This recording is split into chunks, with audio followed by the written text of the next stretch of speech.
ಚಾಲಕನ ನಿರ್ಲಕ್ಷ್ಯ ಬದುಕುಳಿದಿದ್ದಾರೆ ಶಾಲಾ ಮಕ್ಕಳು. 80ಕ್ಕೂ ಹೆಚ್ಚು ಮಕ್ಕಳಿದ್ದಂತಹ ಶಾಲಾ ಬಸ್ ಇದೀಗ ಕಾಲುವೆಗೆ. ತೆಲಂಗಾಣದ ಗಣೇಶಪಾಡು ಬಳಿ ಭೀಕರ ರಸ್ತೆ ಅಪಘಾತ ಸಂಭವಿಸಿದೆ. ಚಾಲಕನ ನಿರ್ಲಕ್ಷ್ಯ ಬದುಕುಳಿದಂತಹ ಶಾಲಾ ಮಕ್ಕಳು. 80ಕ್ಕೂ ಹೆಚ್ಚು ಮಕ್ಕಳಿದ್ದಂತಹ ಸ್ಕೂಲ್ ಬಸ್ ಇದು ತೆಲಂಗಾಣದ ಗಣೇಶಪಾಡು ಹತ್ತಿರ ನಡೆದಿರುವಂತಹ ಭೀಕರ ರಸ್ತೆ ಅಪಘಾತ. ತೆಲಂಗಾಣದ ಖಮ್ಮಂ ಜಿಲ್ಲೆಯ ಪೆನುಬಳ್ಳಿ ಮಂಡಲದ ಗಣೇಶಪಾಡು ಈ ಒಂದು ರಸ್ತೆಯಲ್ಲಿ ಒಂದು ಅಪಘಾತ ಸಂಭವಿಸಿದೆ. ಸುಮಾರು 100 ವಿದ್ಯಾರ್ಥಿಗಳನ್ನ ಕರೆದೊಯ್ತಾ ಇದ್ದಂತಹ ಶಾಲಾ ಬಸ್ ಇದು ನಿಯಂತ್ರಣ ತಪ್ಪಿ ರಸ್ತೆ ಬದಿಯಲ್ಲಿರುವಂತಹ ಕಾಲುವೆಗೆ ಉರುಳಿದೆ.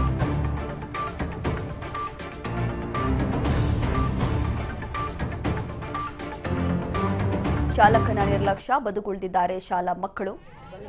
ಈ ಒಂದು ಸ್ಕೂಲ್ ಬಸ್ಸಲ್ಲಿ ಅತಿ ಹೆಚ್ಚಾಗಿ ಮಕ್ಕಳಿದ್ರು. ವಿದ್ಯಾರ್ಥಿಗಳನ್ನ ಕರೆದೊಯ್ತಾ ಇದ್ದಂತಹ ಶಾಲಾ ಬಸ್ ನಿಯಂತ್ರಣ ತಪ್ಪಿ ರಸ್ತೆ ಬದಿಯಲ್ಲಿರುವಂತಹ ಕಾಲುವೆಗೆ ಉರುಳಿದೆ. ವೆಂಸೂರ್ ಮಂಡಲದ ವಿವೇಕಾನಂದ ವಿದ್ಯಾಲಯದ ವಿದ್ಯಾರ್ಥಿಗಳ ಜೊತೆ ಹೊರಟಿದ್ದಂತಹ ಶಾಲಾ ಬಸ್ ಇದು ಶುಕ್ರವಾರ ಅಂದರೆ ನಿನ್ನೆ ಸಂಜೆ ಅಪಘಾತಕ್ಕೆ ಒಳಗಾಗಿದೆ. ಸ್ಕೂಲ್ ಮುಗಿದ ಬಳಿಕ ಗಣೇಶಪಾಡು, LS ಬಂಜಾರ್, KM ಬಂಜಾರ್ ಹಾಗೂ ಮರ್ಲಕುಂಟ ಮತ್ತು ಮುತ್ತುಗುಡೆಂನಿಂದ ವಿದ್ಯಾರ್ಥಿಗಳು ಬಸ್ಸಿನ ಮೂಲಕ ಮನೆಗಳಿಗೆ ಹೋಗ್ತಾ ಇದ್ರು. ಸ್ಥಳೀಯ ಪ್ರತ್ಯಕ್ಷದರ್ಶಿಗಳ ಪ್ರಕಾರ ಗಣೇಶಪಾಡು ಗ್ರಾಮದ ಹೊರವಲಯಕ್ಕೆ ಬಸ್ಸು ಬರುವಾಗ ಕಾಲುವೆಗೆ ಉರುಳಿದೆ. ಚಾಲಕ ವೇಗವಾಗಿ ಚಾಲನೆ ಮಾಡ್ತಾ ಇದ್ದ. ಅಪಘಾತದಲ್ಲಿ ಸುಮಾರು 40 ವಿದ್ಯಾರ್ಥಿಗಳು ಗಂಭೀರವಾಗಿ ಗಾಯಗೊಂಡಿದ್ದಾರೆ. ಚಾಲಕ ಅತಿ ವೇಗವಾಗಿ ಬಸ್ಸನ್ನ ಚಲಾಯಿಸ್ತಾ ಇದ್ದ. ಹಾಗಾಗಿ ನಿಯಂತ್ರಣ ತಪ್ಪಿ ಬಸ್ ಕಾಲುವೆಗೆ ಉರುಳಿದೆ ಅಂತ ಹೇಳಿ ಅಲ್ಲಿರುವಂತಹ ಜನ, ನೋಡಿರುವಂತಹ ಪ್ರತ್ಯಕ್ಷದರ್ಶಿಗಳು ಆರೋಪಿಸಿದ್ದಾರೆ. ಮಾಹಿತಿ ಪಡೆದ ನಂತರ ಪೊಲೀಸರು ಮತ್ತು ವಿದ್ಯಾರ್ಥಿಗಳ ಪೋಷಕರು ಸ್ಥಳಕ್ಕೆ ಧಾವಿಸಿ ರಕ್ಷಣಾ ಕಾರ್ಯಾಚರಣೆಯನ್ನು ನಡೆಸಿದ್ದಾರೆ. ಗಾಯಗೊಂಡಿರುವಂತಹ ವಿದ್ಯಾರ್ಥಿಗಳನ್ನು ತಕ್ಷಣವೇ ಚಿಕಿತ್ಸೆಗಾಗಿ ಪೆನುಬಳ್ಳಿ ಮತ್ತು ತಿರುವೂರ್ MTR ಜಿಲ್ಲೆ ಆಂಧ್ರ ಪ್ರದೇಶದಲ್ಲಿರುವಂತಹ ಖಾಸಗಿ ಆಸ್ಪತ್ರೆಗಳಿಗೆ ದಾಖಲಿಸಿ ಚಿಕಿತ್ಸೆ ಕೂಡ ನೀಡಲಾಗಿದೆ.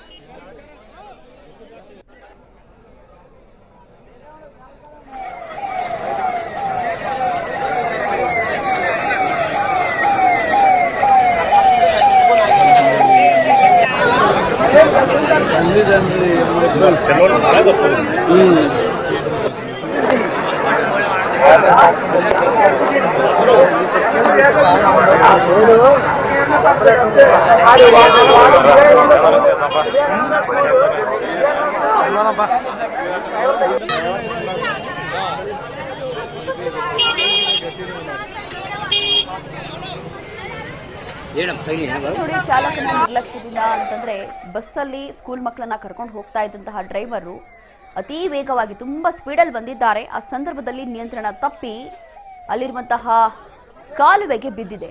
ಸದ್ಯ ಗಂಭೀರವಾಗಿ ಗಾಯಗೊಂಡಿದ್ದಾರೆ ಮಕ್ಕಳು, ಹೌದು. ಆದರೆ ಯಾರಿಗೂ ಕೂಡ ಪ್ರಾಣಾಪಾಯ ಅನ್ನೋದು ಆಗಲಿಲ್ಲ. ಕೂಡಲೇ ಈ ಒಂದು ಸ್ಥಳಕ್ಕೆ ಆ ಮಕ್ಕಳ ಪೋಷಕರು ಅಥವಾ ಪೊಲೀಸರು ಎಲ್ಲರೂ ಕೂಡ ಕೂಡಲೇ ಆ ಒಂದು ಸ್ಥಳಕ್ಕೆ ಹೋಗಿದ್ದಾರೆ. ಏನಾಯಿತು ಅಂತ ಹೇಳಿ ವಿಚಾರಿಸಿದ್ದಾರೆ. ರಕ್ಷಣಾ ಕಾರ್ಯವನ್ನು ಮಾಡಿದ್ದಾರೆ. ತೆಲಂಗಾಣದ ಗಣೇಶಪಾಡು ಬಳಿ ನಡೆದಿರುವಂತಹ ಭೀಕರ ರಸ್ತೆ ಅಪಘಾತ ಇದು. ಸದ್ಯ ಇಷ್ಟೊಂದು ಮಕ್ಕಳಿದ್ದಂತಹ ಬಸ್ಸು, ಅಲ್ಲಿರುವಂತಹ ಮಕ್ಕಳಿಗೆ ಜಾಸ್ತಿ ಏನೂ ಆಗಿಲ್ಲ. ಸಣ್ಣ ಪುಟ್ಟ ಗಾಯಗಳಾಗಿದೆ. ಎಲ್ಲರಿಗೂ ಚಿಕಿತ್ಸೆ ಕೊಡಲಾಗ್ತಾ ಇದೆ.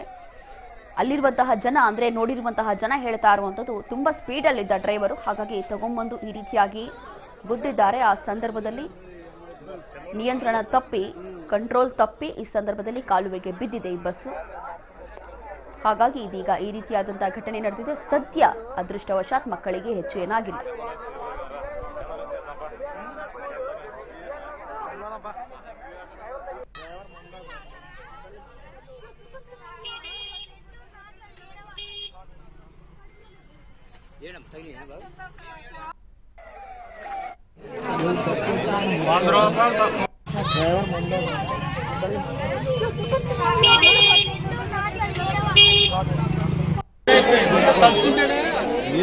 బిడ్డబాగన్నా ఏదో అయిపోయిందని